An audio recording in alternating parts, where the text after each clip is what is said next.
Hi ಹಾಲ್, ಎಲ್ಲರೂ ಹೇಗಿದ್ದೀರಾ? ಚೆನ್ನಾಗಿದ್ದೀರಾ ಅಂತ ಅಂದ್ಕೊಂಡಿದ್ದೀನಿ.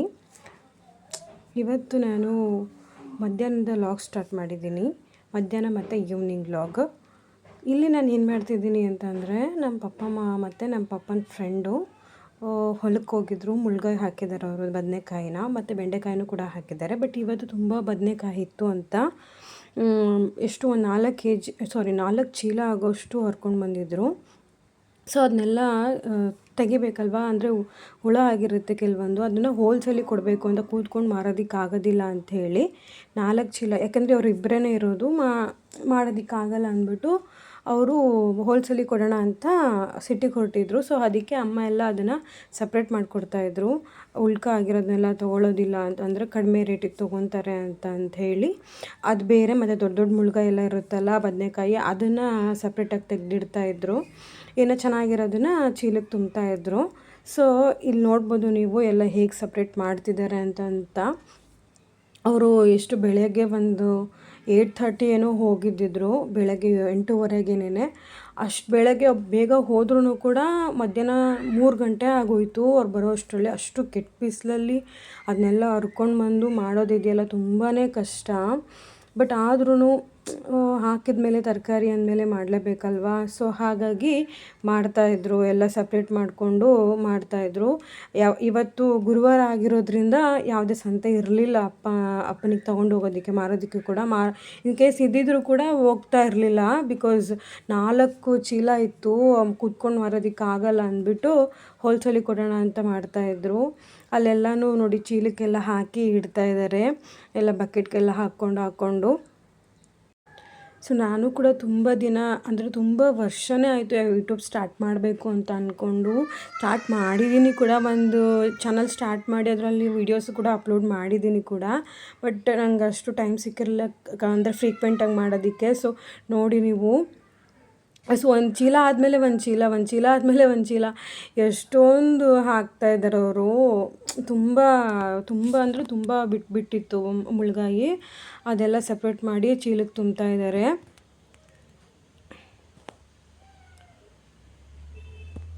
ಇನ್ಮೇಲಿಂದ ಕಂಟಿನ್ಯೂಸ್ ಆಗಿ ವೀಡಿಯೋಸ್ ಅಪ್ಲೋಡ್ ಮಾಡೋಕ್ಕೆ ಟ್ರೈ ಮಾಡ್ತೀನಿ. ಸೊ ಎಷ್ಟು ಇವಾಗ ಆಲ್ರೆಡಿ 2 ಚೀಲ ತುಂಬಿದೆ, ಮತ್ತು ಇವಾಗ 3ನೇ ಚೀಲ ತುಂಬ್ತಾ ಇದ್ದಾರೆ. ಇನ್ನೊಂದು ಚೀಲ ಏನಾಗಿತ್ತು ಅಂತಂದರೆ, ದೊಡ್ಡ ಮುಳ್ಗಾಯಿ ಇತ್ತಲ್ವ, ಅದನ್ನು ಸಪ್ರೇಟಾಗಿ ಇನ್ನೊಂದು ಚೀಲಕ್ಕೇ ಹಾಕ್ತಾಯಿದ್ದಾರೆ. ಬಿಕಾಸ್ ಅದನ್ನು ಸಪ್ರೇಟ್ ಮಾಡಿಬಿಟ್ಟು ಹಾಕ್ತಾರೆ, ಮಿಕ್ಸ್ ಮಾಡಿಬಿಟ್ಟು ಹಾಕೋದಿಲ್ಲ. ಯಾಕಂದರೆ ಅದು ಬೇರೆ ಹೋಲ್ಸೇಲಲ್ಲಿ ಬೇರೆ ತೊಗೋತಾರಂತೆ, ಇದು ಬೇರೆ ತೊಗೋತಾರಂತೆ ಚಿಕ್ಕದೂ. ಸೊ ಹಾಗಾಗಿ ಅವೆರಡನ್ನು ಬೇರೆ ಮಾಡ್ಕೊಂಡಿದ್ದಾರೆ. ಇದೆಲ್ಲ ದೊಡ್ಡ ಮುಳ್ಗಾಯಿ ಆ್ಯಕ್ಚುಲಿ, ಇದು ಬೇರೆ ಒಂದು ಚೀಲ ಸೇಲ್ ಆಗುತ್ತೆ. ಅದಾದಮೇಲೆ ಇಷ್ಟರಲ್ಲೇ ನನ್ನ ಪಾಪುನು ಕೂಡ ಎದ್ಬಿಟ್ಟ, ನನ್ನ ಮಗ ಜೇನು, ಅವನ ಹೆಸರು ರುಷಾಂಕ್ ಅಂಥೇಳಿ. ಅವನು ಕೂಡ ಎದ್ದ ತಕ್ಷಣ ಕರ್ಕೊಂಡು ಬಂದು ಅಮ್ಮನ ಕೈಲಿ ಕೊಟ್ಟೆ. ಅಮ್ಮ ಅದೆಲ್ಲ ಮಾಡಿ ಇಟ್ಟಿದ್ರು. ಇದು ಈ ಬಕೆಟಲ್ಲಿರೋದು ಎಲ್ಲ, ಅಂದರೆ ಉಳ್ಕ ಆಗಿರುತ್ತಲ್ವ ಅದು. ಸೊ ಅದನ್ನ ಇನ್ನೇನು ಯೂಸ್ ಮಾಡೋದಕ್ಕಾಗಲ್ಲ. ಸೊ ಅದನ್ನು ನಮ್ಮ ಪಪ್ಪನ ಫ್ರೆಂಡ್ ಅವ್ರದ್ದು ಏನು ಎಮ್ಮೆ ಆಕಳು ಎಲ್ಲ ಇದೆ. ಸೊ ಅವ್ರಿಗೆ ಹಸು ಇದೆ, ಅವ್ರಿಗೆ ಕೊಡ್ತಾರೆ. ಅದಾದಮೇಲೆ ಅಪ್ಪ ಫೋನ್ ಮಾಡಿ ಆಟೋದವ್ರಿಗೆ ಕರೆದ್ರು. ಸೊ ಹಾಗಾಗಿ ಅವ್ರು ಬಂದು ಎಲ್ಲ ತುಂಬಿಸ್ಕೋತಾಯಿದ್ರು.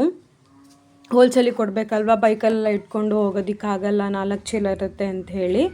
ಸೊ ಹಾಗಾಗಿ ಎಲ್ಲ ತುಂಬ್ತಾಯಿದ್ರು. ಅಮ್ಮನ ಹತ್ರ ನಮ್ಮ ಪಾಪು ಅಳ್ತಾ ಇದ್ದ ಅವನು, ಆ್ಯಕ್ಚುಲಿ ಆ ಕ್ಷಣವೇ ಎದ್ದಿದ್ದವನು. ಸೊ ಹಾಗಾಗಿ ಅವನಿಗೆ ಯಾರೂ ಕಾಣಿಸ್ಲಿಲ್ಲ ಅಲ್ವ, ಸೊ ಹಾಗಾಗಿ ಅಳ್ತಾ ಇದ್ದ ಅವನು.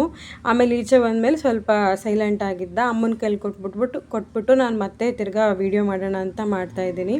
ಎಲ್ಲ ಸರಿ ಕಟ್ಕೋತಾ ಇದ್ದಾರೆ, ಇಲ್ಲ ಅಂತಂದರೆ ಮತ್ತೆ ಬೀಳೋ ಚಾನ್ಸಸ್ ಇರುತ್ತೆ ಅಲ್ವಾ. ಮತ್ತು ಅವರು ಇಷ್ಟನ್ನೇ ತೊಗೊಂಡು ಹೋಗೋದಿಲ್ಲ ಆಟೋದವರು, ಮತ್ತು ಪ್ಯಾಸೆಂಜರ್ಸ್ನ ಹಾಕ್ಕೊಂಡು ಹೋಗ್ತಾರೆ. ಬಿಕಾಸ್ ಅವರಿಗೆ ಅದು ಏನು ಅಮೌಂಟ್ ಸಿಗಬೇಕೋ ಅದು ಅಮೌಂಟ್ ಸಿಗೋವರೆಗೂ ಅವರು ಯಾವುದೇ ಕಾರಣಕ್ಕೂ ಮೂವ್ ಮಾಡೋದಿಲ್ಲ ಗಾಡಿನ. ಸೊ ನಮ್ಮೂರಲ್ಲೇ, ಅದು ನಮ್ಮೂರು ಒಂದು ಹಳ್ಳಿ ಆಗಿರೋದ್ರಿಂದ ಅಷ್ಟೊಂದು ವೆಹಿಕಲ್ಸ್ ನಮಗೆ ಅವೈಲೇಬಲ್ ಇರೋದಿಲ್ಲ. ಸೊ ಹಾಗಾಗಿ ನಾವು ಯಾವಾಗಲೂ ಆಟೋದವ್ರ ನಂಬರ್ನ ಇಟ್ಕೊಂಡಿರ್ತೀವಿ, ಯಾವಾಗ ಎಮರ್ಜೆನ್ಸಿ ಬೇಕಾಗುತ್ತೋ ಆ ಟೈಮಲ್ಲಿ. ಸೊ ಅಪ್ಪನ ಹತ್ರ ಹೋಗಬೇಕು ಅಂತ ಹೇಳಿ ಹೋದ ಅವನು. ಅದೇ ಅಪ್ಪ ನೋಡ್ತಿದ್ದಾರೆ, ಹೇಳ್ತಿದ್ದಾರೆ ನಿಲ್ಲಿಸ್ಕೊಳ್ಳಿ ಸ್ವಲ್ಪ ಹೊತ್ತು ಹಾಗೆ ಹೀಗೆ ಅಂತ ಹೇಳ್ತಾ ಇದ್ರು ಅಲ್ಲಿ ಅವರಿಗೆ. ಯಾಕಂದರೆ ಅವರು ನಿಲ್ಲಿಸೋದಿಲ್ಲ, ಹಾಗೆ ಹೊಟ್ಟೋಗ್ಬಿಡ್ತಾರೆ ಹಾಗೆ ಅಂತ ಹೇಳಿ. ಅದಾದಮೇಲೆ ಇಲ್ಲಿ ಒಳಗಡೆ ಬಂದಮೇಲೆ ನಮ್ಮ ಮನೇಲಿ ಒಂದು ಬೆಕ್ಕಿದೆ. ಆ ಬೆಕ್ಕಿಗೆ ದೋಸೆ ಹಾಕ್ತಾ ಇದ್ದ ನಮ್ಮ ಪಾಪು. ಅದಾದಮೇಲೆ ಎಲ್ಲ ಒಂದು ಊಟ ಗಿಟ ಎಲ್ಲ ಮಾಡ್ಕೊಂಡು ಅಪ್ಪ ಫ್ರೆಶ್ ಅಪ್ ಆಗಿ ಮತ್ತೆ ತಿರ್ಗಾ ಅಪ್ಪನ ಫ್ರೆಂಡ್ ಬಂದಿದ್ರು, ಅದೇ ಹೋಲ್ಸೇಲಿಗೆ ಕೊಡೋದಕ್ಕೆ ಹೋಗಬೇಕು ಅಂತ ಆಟೋದಲ್ಲಿ ಕಳಿಸಿದ್ರಲ್ವ. ಇವರು ಸಂಜೆ ಒಂದು 5:30 ಒಂದು 6 ಹಂಗೆ ಹೊರಟರು. ನಮ್ಮ ಪಾಪುನು ಹೊರಟಿದ್ದ, ರೆಡಿ ಆಗಿಬಿಟ್ಟಿದ್ದ ಅವನು. ಆ್ಯಕ್ಚುಲಿ ಅಪ್ಪನ ಜೊತೆ ಹೋಗೋದಕ್ಕೆ. ತಾತ ಅಂದರೆ ಎಲ್ಲರೂ ಹೊರಟ್ರೆ ತುಂಬ ಅವನಿಗೆ ಕರ್ಕೊಂಡು ಹೋಗಬೇಕು ಅಂತ. ಸೊ ಹಾಗಾಗಿ ಅವನು ಹೊರಟಿದ್ದ. ಬಟ್ ಅಪ್ಪ ಏನೇನೋ ಹೇಳಿ ಮರೆಸ್ತಾ ಇದ್ರು, ಅವ್ನು ಮರಿಲಿಲ್ಲ. ಅದಾದಮೇಲೆ ಅಪ್ಪ ಸ್ವಲ್ಪ 2 ಕಾಯಿನ್ ಕೊಟ್ಬಿಟ್ಟು ಮರೆಸ್ತಾ ಇದ್ರು. ಅದು ಈಸ್ಕೊಂಡು ಸ್ವಲ್ಪ ಸುಮ್ಮನೆ ಆದ. ಪರವಾಗಿಲ್ಲ, ಏನೂ ಕಿಟಿ ಮಾಡಲಿಲ್ಲ, ಹಠನೂ ಮಾಡಲಿಲ್ಲ ಅವನು. ಅದಾದಮೇಲೆ ಅಪ್ಪ ಹೊರಟ್ರು.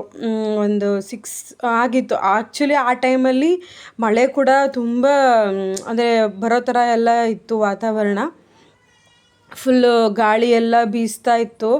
ಅದೇ ಟೈಮಲ್ಲಿ ಮೋಡ ಆಗಿಬಿಟ್ಟಿತ್ತು. ಅದೇ ಟೈಮಲ್ಲಿ ಹೊರಗಡೆ ಅಂದರೆ ನಮ್ಮ ಅಕ್ಕಪಕ್ಕದವರೆಲ್ಲ ಆಟ ಆಡ್ತಾಯಿದ್ರು ಅಣ್ಣಂದರು. ಸ್ವಲ್ಪ ಅದಕ್ಕೆ ಮಕ್ಕಳ ಜೊತೆ ಬೇರೆ ಯಾರೂ ಇರಲಿಲ್ಲ, ಬಟ್ ಸ್ಟಿಲ್ ಮಕ್ಕಳೆಲ್ಲ ಆಟ ಆಡ್ತಿದ್ದಾರಲ್ವ. ಸೊ ಹಾಗಾಗಿ ಅದೇ ಟೈಮಲ್ಲಿ ನಮ್ಮಪ್ಪ ಏನು ಮಾಡಿದ್ದಾರೆ ಅಂದರೆ ಫೋನೇ ಬಿಟ್ಬಿಟ್ಟು ಹೋಗಿದ್ದಾರೆ ಮೇನು. ಸೊ ಹಾಗಾಗಿ ಮತ್ತೆ ವಾಪಸ್ ಬಂದು ಫೋನ್ ಕೊಟ್ಟೆ ನಾನು. ಅಮ್ಮ ತೊಗೊಂಡೋಗಿ ಅಪ್ಪಂಗೆ ಕೊಟ್ಟರು. ಅದಾದಮೇಲೆ ಇಲ್ಲಿ ಕ್ರಿಕೆಟ್ ಆಡ್ತಾ ಇದ್ದಾರೆ ಪಾಪು ಜೊತೆಗೆ ಅಣ್ಣ. ಕ್ರಿಕೆಟ್ ಒಂದೇ ಒಂದು ಶಾಟ್ ಹೊಡೆದ್ರು ಅವರು. ತುಂಬ ಜೋರಾಗಿ ಬಿತ್ತು. ಅಲ್ಲಿ ಯಾರೋ ಒಂದು ಆಂಟಿ ನಿಧಾನ ಅಂತೆಲ್ಲ ಹೇಳ್ತಾಯಿದ್ರು. ಅದಾದಮೇಲೆ ಇವನು ಕ್ರಿಕೆಟ್ ಅದು ಬಾಲ್ ಹೊಡೆದೋಯ್ತಪ್ಪ ಅಂತ ಹೇಳಿ ಬಂದು ಕೊಡ್ತಾ ಇದ್ದ. ತುಂಬಾ ಚೆನ್ನಾಗಿತ್ತು ಇವತ್ತಿನ ವಿಡಿಯೋ.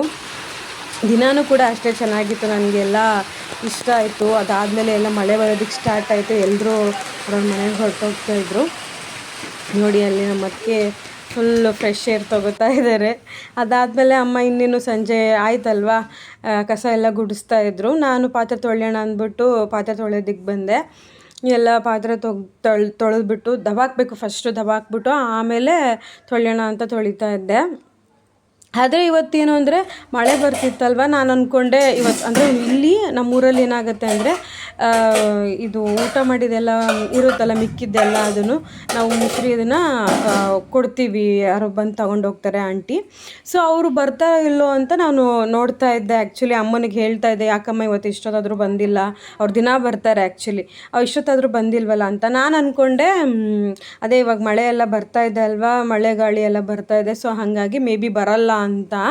ಸೊ ಅದಾದಮೇಲೆ ಪಾತ್ರೆ ಎಲ್ಲ ವಾಶ್ ಮಾಡಿಕೊಂಡು ಟೀಗಿಡಬೇಕಾಗಿತ್ತು. ಸೊ ನಮ್ಮ ಪಾಪು ನೋಡಿದ್ರೆ ಅದೊಂದು ನೆಲ ಒರೆಸೋ ಬಕೆಟ್ ಬೇರೆ ಎಲ್ಲೂ ಬಿಡ್ತಾನೆ ಇರಲಿಲ್ಲ. ಒಂದು 2 hours ಹೆಚ್ಚು ಕಡಿಮೆ ಎಲ್ಲೂ ಕೂಡ ಬಿಟ್ಟೇ ಇಲ್ಲ ಅವನು. ಸುಮ್ಮನೆ ತೊಗೊಂಡು ಆಟ ಆಡ್ತಾನೆ ಇದ್ದ ಅದರಲ್ಲಿ. ಅಮ್ಮ ಬೆಳಗ್ಗೆ ಒರೆಸಿರ್ತಾರಲ್ವ, ಅದನ್ನು ನೋಡಿಕೊಂಡು ಅವನು ಕೂಡ ಅದನ್ನು ಒರೆಸ್ತಾನೇ ಇದ್ದ. ಅದು ಹೆಂಗೆ ಬರುತ್ತೋ ಗೊತ್ತಿಲ್ಲ, ಅವ್ನಿಗೆ ಎತ್ತಕ್ಕೂ ಕೂಡ ಆಗ್ತಾ ಇಲ್ಲ. ಬಟ್ ಆದ್ರೂ ಅದನ್ನು ಬಿಡ್ತಾನೆ ಇರಲಿಲ್ಲ. ಅವ್ನು 2 hours ಕಂಟಿನ್ಯೂಸ್ ಆಗಿ ಅದನ್ನ ಹಿಡ್ಕೊಂಡು ಆಟ ಆಡ್ತಾನೆ ಇದ್ದ. ಅದಾದಮೇಲೆ ನಮ್ಮಮ್ಮ ಅದು ಬಾಕ್ಸ್ ಯಾರ್ದು ಪಕ್ಕದ ಮನೆಯವ್ರದ್ದು ಅನಿಸುತ್ತೆ, ಅದನ್ನು ಕೊಡಬೇಕಿತ್ತು ಅಂತ ಎತ್ತಿಟ್ಟಿದ್ರು. ಇವತ್ತು ಆಗಲಿಲ್ಲ ಅಂದ್ಬಿಟ್ಟು ಮತ್ತೆ ವಾಪಸ್ ತೆಗೆದಿಡ್ತಾಯಿದ್ರು. ಸೊ ನೋಡಿ ಎಲ್ಲ ಪಾತ್ರೆ ಎಲ್ಲ ವಾಶ್ ಮಾಡಿ ಇವಾಗ ಟೀಗಿಡಬೇಕು ಅಂತ ಟೀಗಿಡ್ತಾ ಇದ್ದೀನಿ. ಅಮ್ಮ ಟೀ ಕುಡಿತಾರೆ, ನಾನು ಮತ್ತು ಪಾಪು ಹಾಲು ಕುಡಿತೀವಿ. ಅವ್ನಿಗೆ ಬಾದಾಮ್ ಹಾಲು ಮಾಡಿಕೊಡ್ತೀನಿ. ಎಲ್ಲ ಟೈಮಲ್ಲೂ ಮಾಡಿಕೊಡಲ್ಲ, ಬರೀ ಕೆಲವೊಂದು ಟೈಮಲ್ಲಿ ಮಾತ್ರ ಹಾಲು ಕೊಡ್ತೀನಿ. ಇನ್ನು ಊಟ ಮಾಡಿಲ್ಲ ಸರಿಗೆ ಅಂತ ಅನ್ನೋ ಟೈಮಲ್ಲಿ. ನಾನು ಯಾವಾಗಲೂ ಹಾಲು ತೊಗೋತೀನಿ ಈ ಟೈಮಲ್ಲಿ. ಸೊ ಮಾಡ್ತಾ ಇದ್ದೀನಿ. ನಾನು ಹಾಲು ಸಪ್ರೇಟಾಗಿ ಏನು ಮಾಡಿಲ್ಲ. ಹಾಲನ್ನು ಕಾಯಿಸ್ಬಿಟ್ಟು ಸಂಜೆ ಹೇಗೆ ಹಾಲು ಕಾಯಿಸ್ತೀವೋ ಅದಕ್ಕೇ ನಾನು ಗ್ಲಾಸ್ಗೆನೇ ಒಂದೊಂದು ಸ್ಪೂನ್ ಶುಗರ್ನ ಹಾಕಿಬಿಟ್ಟು ಅವನಿಗೆ ಬಾದಾಮ್ ಪೌಡ್ರು ಮತ್ತು ನನಗೆ ಹಾರ್ಲಿಕ್ಸ್ ಪೌಡರ್ನ ಮಿಕ್ಸ್ ಮಾಡಿಕೊಂಡು ರೆಡಿ ಮಾಡ್ಕೋತಾ ಇದ್ದೆ.